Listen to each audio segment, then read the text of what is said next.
Bienvenue, devant moi se trouve le Samsung Galaxy Book 4 et dans cette vidéo, je vais vous montrer comment effectuer le processus de configuration sur cet ordinateur portable.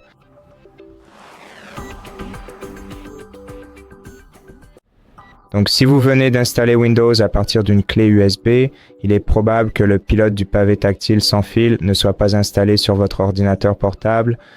Et dans ce cas, vous devrez utiliser les boutons pour sélectionner, donc essentiellement votre clavier. Et si vous avez une souris que vous pouvez connecter à votre PC, bien sûr, cela vous facilitera grandement la tâche simplement en branchant une souris. Mais je vais vous montrer dans cette vidéo comment faire si vous n'avez rien d'autre que votre ordinateur portable. Donc, la première chose à faire est de sélectionner le bon pays d'origine. Vous pouvez sélectionner en utilisant les flèches directionnelles, essentiellement les flèches haut et bas pour choisir, puis une fois que vous avez sélectionné le bon pays ou la bonne région, appuyez sur Entrée pour continuer. Ensuite, sélectionnez la bonne disposition de clavier ou méthode de saisie. Procédez de la même manière, cette fois en utilisant la touche Tabulation. Si vous souhaitez ajouter une seconde disposition de clavier, utilisez la touche Tabulation. Appuyez dessus plusieurs fois jusqu'à ce que l'option « Ajouter une disposition » soit sélectionnée. Ensuite, appuyez sur « Entrée » et après cela, vous pourrez ajouter une nouvelle disposition à votre PC. Mais si vous souhaitez passer cette étape, sélectionnez « Ignorer » et appuyez sur « Entrée ». Passons maintenant à l'étape suivante.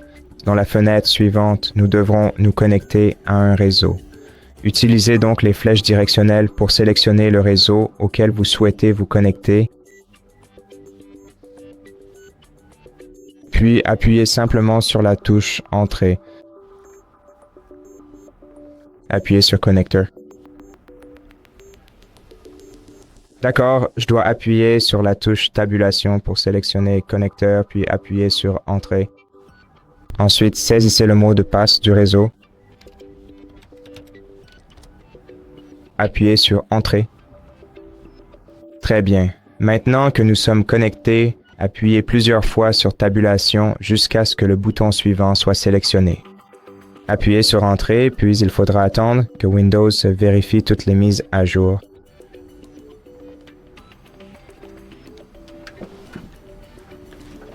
Une fois la vérification des mises à jour terminée, vous pouvez nommer votre appareil.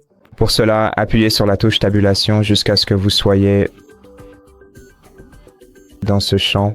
Ensuite, vous pouvez saisir le nom de votre appareil et cliquer sur Suivant, sélectionnez-le avec Tabulation et appuyez sur Entrée. Mais vous pouvez passer cette étape pour l'instant. Vous pourrez toujours le faire dans les paramètres. Pour cela, appuyez sur la touche Tabulation jusqu'à ce que l'option Ignorer pour l'instant soit sélectionnée, puis appuyez sur Entrée.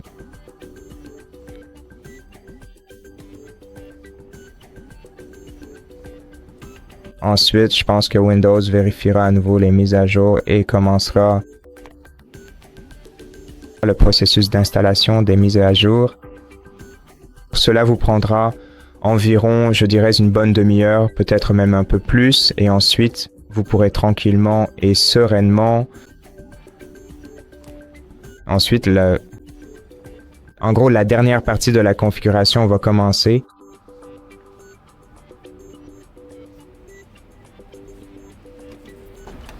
Ok, donc une fois les mises à jour installées, vous pouvez vous connecter à votre compte Microsoft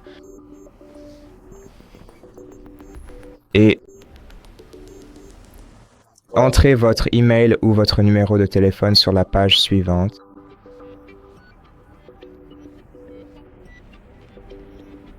Je pense qu'il faut attendre encore un peu.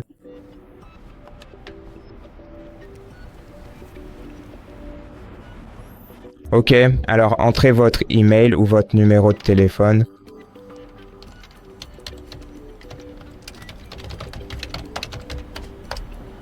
Et appuyez sur Entrée. Saisissez ensuite le mot de passe de votre compte Microsoft. Et appuyez à nouveau sur Entrée.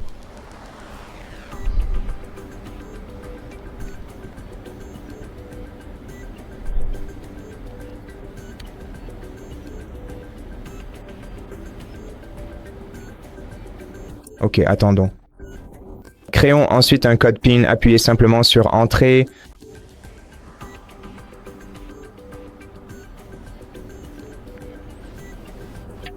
Maintenant, sur la page suivante, veuillez saisir le code PIN de votre compte, puis appuyez sur la touche Tab pour passer au champ de texte suivant. Confirmez votre code PIN. Ensuite, appuyez plusieurs fois sur Tab jusqu'à atteindre OK, puis appuyez sur Entrée pour confirmer.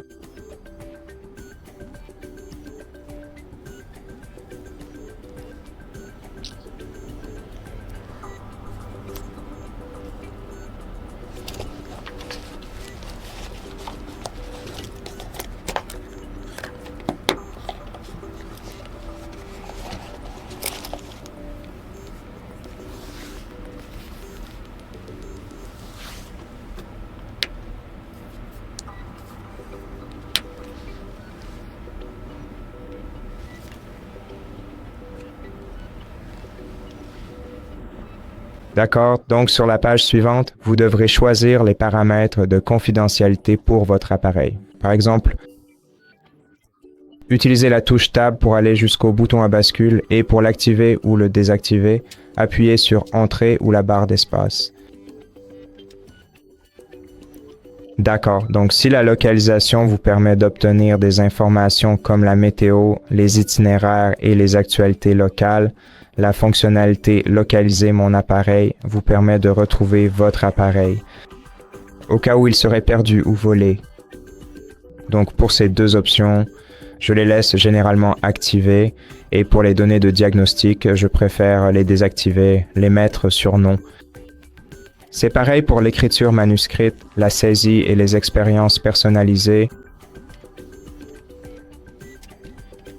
car ces quatre options ne collectent vos données que pour la publicité ou la recherche.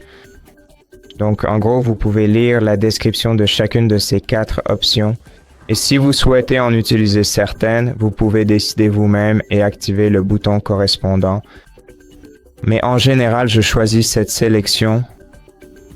Ensuite, appuyez plusieurs fois pour sélectionner Accepter et appuyez sur Entrée pour confirmer. Puis, patientez un petit moment.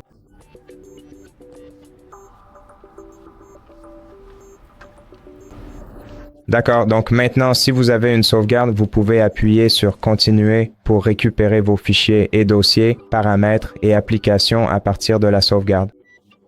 Mais si vous souhaitez configurer cet appareil comme un nouvel appareil, sélectionnez plus d'options en utilisant la touche Tabulation à nouveau, puis appuyez sur Entrée.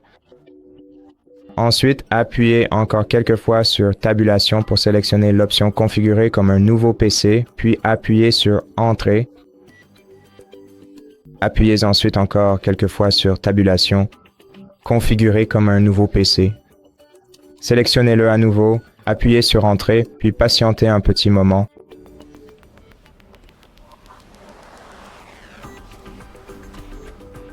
D'accord, donc sur la page suivante, vous pouvez personnaliser votre expérience en sélectionnant l'une de ces options, mais vous pouvez aussi toujours le faire dans les paramètres. Je vais donc passer cette étape pour l'instant. Utilisez donc à nouveau la touche Tabulation pour sélectionner l'option Ignorer. Ici, cliquez dessus. En fait, j'avais complètement oublié que l'on pouvait effectivement utiliser le pavé tactile à ce stade précis du processus. C'est amusant à l'intérieur. D'accord. Donc maintenant, si vous souhaitez utiliser votre téléphone depuis votre PC, si vous avez un appareil Android, scannez ce code QR. Et pour iPhone, passez cette étape, puis allez sur le lien iPhone et reliez votre appareil en utilisant l'application iPhone Link Phone Link. D'accord. Dans tous les cas, je vais passer cette étape. Sur la page suivante, vous pouvez scanner le code QR pour sauvegarder vos photos de votre téléphone vers cet ordinateur portable.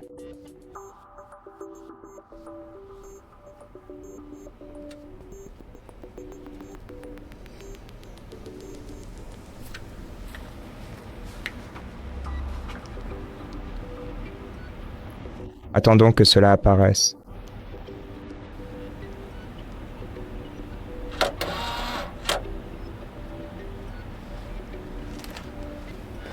D'accord. Dans mon cas particulier, cette fenêtre dont j'ai précédemment parlé n'est malheureusement pas apparue pour une raison quelconque, mais sur cette fenêtre spécifique, nous allons sélectionner l'option « Pas maintenant ».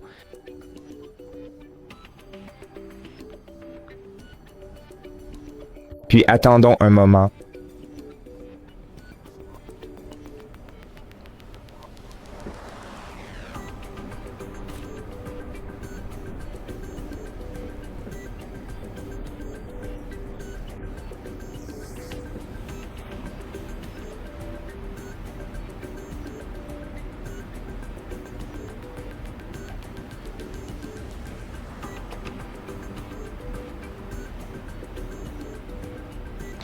D'accord, donc sur la page suivante, sélectionnez Refuser, puis à nouveau Refuser, et ensuite Suivant, puis attendez encore un peu.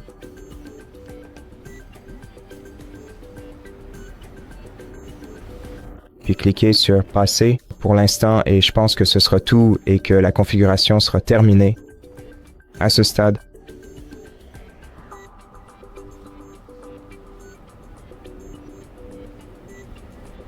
D'accord, attendons que cela se termine. Et voilà, c'est terminé. Nous avons enfin terminé le processus d'installation. Merci d'avoir regardé cette vidéo. Si cela vous a aidé, pensez à vous abonner à notre chaîne, laissez-nous un j'aime et un commentaire ci-dessous, et je vous retrouve dans la prochaine vidéo.